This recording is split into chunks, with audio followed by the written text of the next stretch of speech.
Must the citizen ever for a moment, or in the least degree, resign his conscience to the legislator? Why has every man a conscience then? I think that we should be men first, and subjects afterward. The only obligation which I have a right to assume is to do at any time what I think right. These words, penned by Henry David Thoreau in his great work Civil Disobedience, express a sentiment that is all but lost on the majority of people today. In the private sphere, it is normal for people to use their conscience to evaluate the morality of an action. But when it comes to the things demanded of them by their government, unquestioned obedience, with little thought as to the right or wrong of the action, is the norm. In this video, we are going to examine the psychology of obedience, paying particular attention to why people obey those in power, even if it means committing actions that in any other situation they would view as immoral. We will also examine disobedience and how it acts as a crucial counterforce to the rise of an oppressive government. Obedience can be defined as performing an action not because of a personal desire or motive, but because one is commanded to do so by someone in a position of authority. Obedience can be extremely beneficial in certain circumstances, such as in the relationship between a child and parent, or in the adherence to laws which prevent aggressive actions such as assault, theft, or murder. However, in other cases, obedience can result in the most brutal of outcomes. Even a cursory glance at history, wrote Arthur Koestler, should convince one that individual crimes committed for selfish motives play a quite insignificant part in the human tragedy, compared to the numbers massacred in unselfish loyalty to one's tribe, nation, dynasty, church, or political ideology. What this sad fact of history suggests is that humans have a strong tendency to obey those in positions of power. Sigmund Freud recognized this, stating that we should never underestimate the power of the need to obey. Like most of our defining characteristics, this need to obey is part instinctual. Stretching deep into our evolutionary past, many of the ancestors of Homo sapiens organized themselves according to ranking systems, or what are called dominance hierarchies. Survival in a dominance hierarchy requires the ability to make distinctions between rank and recognition of the permitted and forbidden actions based on one's rank. Failure in either of these respects can lead to death or being cast out from one's group, and therefore those who display such traits are more likely to survive and pass on their genes. But while the influence of dominance hierarchies in our evolutionary history can help explain the human tendency to obey, it does not fully explain why people obey even when the actions demanded of them are clearly immoral or to the detriment of their own survival. For example, looking back at the brutal reign of Stalin in Russia or the Khmer Rouge in Cambodia, why did those who lived during these times remain obedient to the point of committing the most brutal of actions, including the murder and torture of completely innocent people en masse? It may be tempting to suggest that most people are complicit in tyranny due to fear.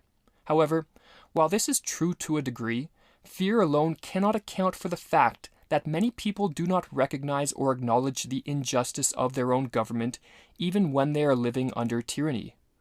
As Don Mixon in his book Obedience and Civilization explains, we may be genuinely puzzled as to how people could obey commands that seem both bloodthirsty and stupid. Puzzlement can vanish when we realize that in the eyes of their perpetrators, the hideous crimes of history are not hideous crimes at all, but acts of loyalty, patriotism, and duty. From the vantage point of the present, we can see them as hideous crimes, but ordinarily from that same vantage point, we cannot see the crimes of our own governments as hideous or even as crimes. Michael Huemer, in his book The Problem of Political Authority, suggests that the existence of certain cognitive biases can help account for this inability to recognize the injustice of one's own government. One of the most prevalent of these biases is the psychological phenomenon known as cognitive dissonance, as Huemer explains. According to this widely accepted theory, we experience an uncomfortable state known as cognitive dissonance when we have two or more cognitions that stand in conflict or tension with one another. and particularly when our behavior or other reactions appear to conflict with our self-image. We then tend to alter our beliefs or reactions to reduce the dissonance. For instance, a person who sees himself as compassionate yet finds himself inflicting pain on others will experience cognitive dissonance. He might reduce this dissonance by ceasing to inflict pain, changing his image of himself, or adopting auxiliary beliefs to explain why a compassionate person may inflict pain in this situation. The existence of an oppressive government produces many situations where dissonance can arise, as people are frequently required to take actions which conflict with their personal beliefs of right and wrong and their images of themselves as good people.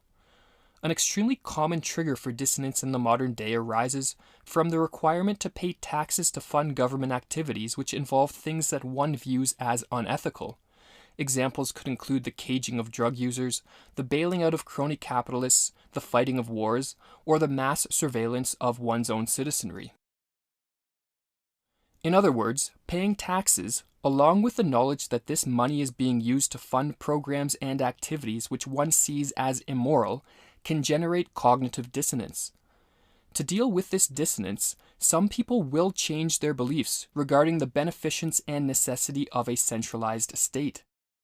But a more common way to quell this dissonance is to adopt justifications to excuse these government actions, or to avoid sources of information which trigger awareness of the immorality stemming from their own government.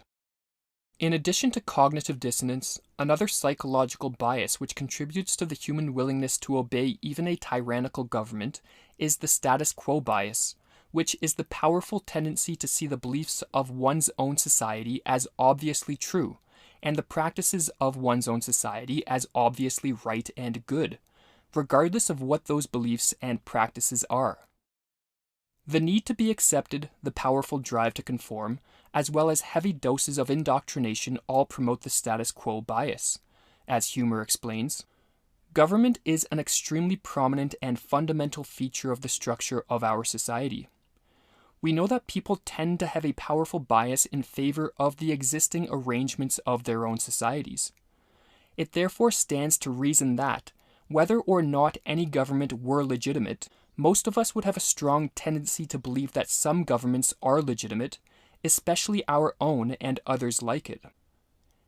It is thus not surprising that so many people unquestioningly obey government commands, no matter how oppressive or tyrannical they become, when one accounts for the cognitive biases and evolved tendencies of man. In fact, Don Mixon went so far as to write, "Obedience that occurs in a hierarchical social structure needs no special explanation. However, disobedience in the same circumstances does need explaining." In the remainder of this video, we will look at what promotes the likelihood of disobedience in response to tyranny. The first thing to note is that clearly people will not refuse to commit immoral acts unless they overcome the biases which promote unquestioned obedience to the state. Self-education and ridding oneself of the false beliefs that result from years of indoctrination and excessive propaganda is crucial. Only by doing this can we loosen the grip which pernicious ideologies have on our minds and instead, as Thoreau recommended, use our own conscience to evaluate the right or wrong of an action. People are also more likely to disobey the tyrannical commands of those in power if they lose confidence in the capability of their rulers. This could potentially happen if increasing numbers of people came to realize that societies are far too complex for centralized government control to be effective. However, loss in confidence is more likely to arise due to the sheer ineptitude of politicians, which makes it increasingly difficult for people to place any faith in existing government institutions. An additional factor, especially relevant these days, which impacts disobedience relates to the degree of surveillance in a society.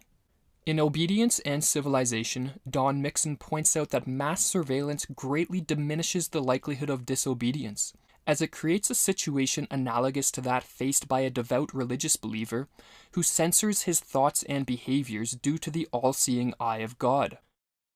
Gods, of course, are frequently described as being both omniscient and omnipotent, and it is not difficult to see why.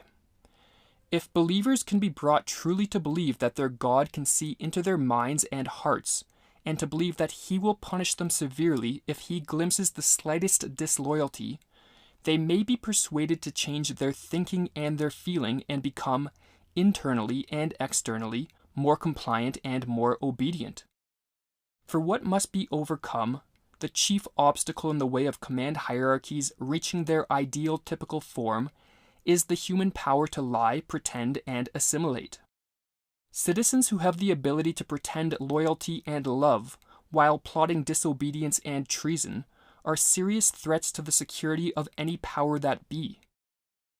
Only if people can be persuaded that their efforts to lie and pretend are rendered fruitless by an all-seeing eye can obedience become assured.